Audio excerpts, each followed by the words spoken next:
Hello hello my wonderful friends आपण मानको समस्त को हैप्पी इंडिपेंडेंस डे। आज ये पवित्र दिन में आपण मानको समस्त को वेस्ट टीवी परिवार तरफ बहुत बहुत अभिनंदन स्वागत एवं शुभेच्छा। सिविल सर्विस रे आपण माने निश्चित भाव में सफलता अर्जन करंतु, बहुत भल रैंक रखंतु।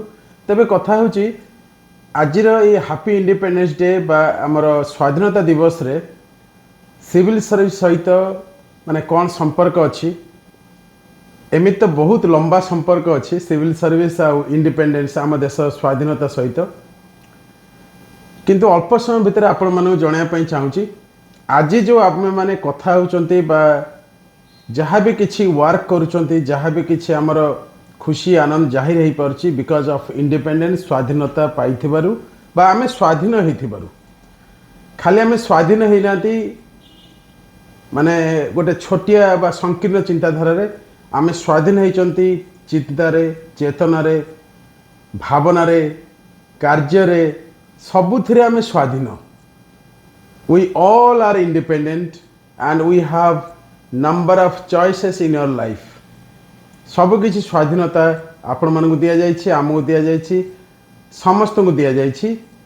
तेबे कथा होछि जे सिविल सर्विस सहित UPSC union public service commission आ OPSC Odisha public service commission OS आ आईएएस एग्जाम सहित सिविल सर्विस सहित भारतीय बा आम देशर स्वाधीनता सहित कौन संपर्क अच्छे केते गुडे कथा आज रखा आप सामने, कारण आम सिविल सर्विस को आम बहुत भल पाती आमर ड्रीम हो सिविल सर्विस। तो से मुझे लेसन माध्यम आपको जनवाई चाहूँगी, शुभेच्छा देवा सहित बुझेदेवाई चाहूँगी, शेयर करने चाहूँगी। जितेबाला आम इंडिपेंडेंस पाइले, स्वाधीनता पाइले 1947 अगस्त 15 आज दिन में माने आज को 75 इयर्स 75 वर्ष तले आज हूँ 15 अगस्त 2022। तो 15 अगस्त 2022 आम 75तम स्वाधीनता दिवस पालन करुचंती। तो ये 75 वर्ष भितर एमिति की कथा अच्छी, क्यों क्यों कथा अच्छी जहाँकि आम सिविल सर्विस रे गुरुत्वर सहित भाविया दरकार। प्रथम कथा होची इंडियन सिविल सर्विस भारतीय प्रशासनिक सेवा स्टार्ट होता 1853 एक्ट रे। मु आपन को इंडिपेंडेंस पर कथा किछ कहया चाहूँगी। 1947 मसीह जेबे आम स्वाधीनता हासिल कले, स्वाधीन हेले, आम देश स्वाधीन हैला, से समय रे मात्र 2टी ऑल इंडिया सर्विस थिला। बुझीपारछन, इंडियन सिविल सर्विस आ गोटे होची इंडियन पुलिस। एवं 1947 मसीह रे यार नामकरण बा नोमेनक्लेचर चेंज हो गला, इंडियन एडमिनिस्ट्रेटिव सर्विस हैला जोटा आईसीएस थिला, इंडियन सिविल सर्विस, एवं आईपी इंडियन पुलिस जोटा थिला ताहा इंडियन पुलिस सर्विस हैला। तो during time of independence time रे we had only 2 all India services. किंतु 1966 मसीह रे आउ गोटे ऑल इंडिया सर्विस क्रिएट करागला जार ना होची इंडियन फॉरेस्ट सर्विस। प्रेजेंटली आमर 3टी ऑल इंडिया सर्विस अच्छी। Presently we have 3 all India services, Indian administrative service, Indian police service and Indian forest service.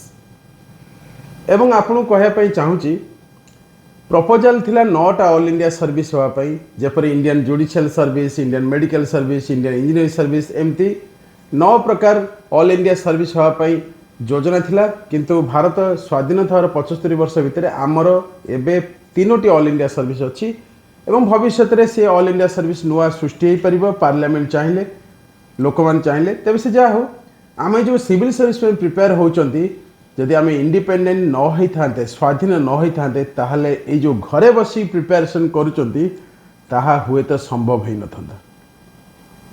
कारण Indian civil service before independence elite service बा rich people service, धनिक श्रेणी लोकों service बोली कुहा जाउथला। अधिकांश लोक जो माने धनी था से माने प्रिपरेशन करथले, कारण बिलात रे एग्जाम होउतला, भारत रो परे एग्जाम हैला, लंडन रे एग्जाम होउतला। तो आजिका डेट रे भी लंडन जीवा केते कष्ट।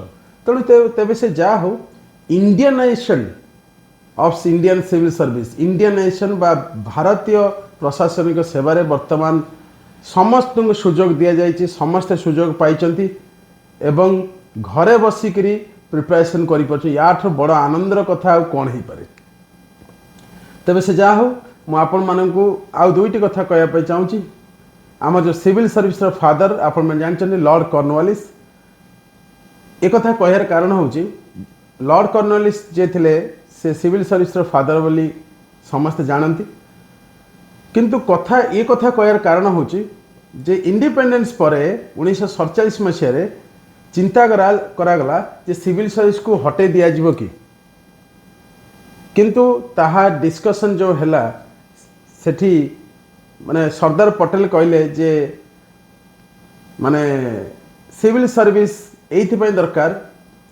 जे सिविल सर्विस जो आमर प्रिंसली स्टेट थिला कारण आम इंडिपेंडेंस पर 549 रु 51 पर्यंत पाखापाखि प्रिंसली स्टेट छोट छोट राज्य होता रजा बा किंग सम्राट माने थिले ताकू एकजुट करिवारे प्रिंसली स्टेट को एकजुट करिवारे सरदार पटेल बहुत बड़ भूमिका ग्रहण करथिले एवं तांकू सहयोग करथिले सिविल सर्वेंट्स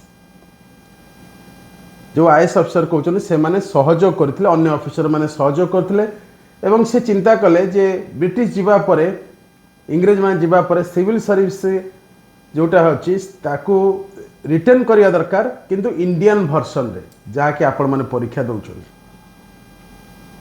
सेते पई सरदार पटेल को कहा जाए father of all India services Patel कहले जे जदि सिविल सर्वेंट्स न थांते ताहले एक मजबूत भारत जो कहते एकाठी करिया भारत वर्ष खंड विखंड जो थिला माने स्वाधीनता परे ब्रिटिश में छाड़ी पड़े तो समस्त को एकजुट करिया पॉसिबल है न था जदि सिविल सर्वेंट्स न था तो in true sense civil servants are steel pillars of nation एक कथा पटेल मध्य कहते तो ऑल इंडिया सर्विस रो फादर बोली कहुए तेज से जहाँ छोटिया मेसेज आपण मन चाहूँगी जे आज आपण मैंने शपथ नियंतु प्रॉमिस करंतु भारत जमी आम देश जमी स्वाधीन होती से भली आपण मैंने सिविल सर्विस रे जॉइन करी योगदान करी नेशन बिल्डिंग रे भागीदार हुंतु पार्टिसिपेट करंतु नेशन बिल्डिंग रे समाज रे बहुत भल भल कथा करिया पई जो सुजोग अच्छी सिविल सर्विस से पार्टिसिपेट करंतु जेते असुविधा था ना कहीं आपण मैंने एक्सक्यूजेस न देकरी परिश्रम करके पाइबा चेष्टा करंतु आपण मन सहित आमर ओएस टीवी परिवार अच्छी thank you for joining Telegram channel and subscribing जय हिंद।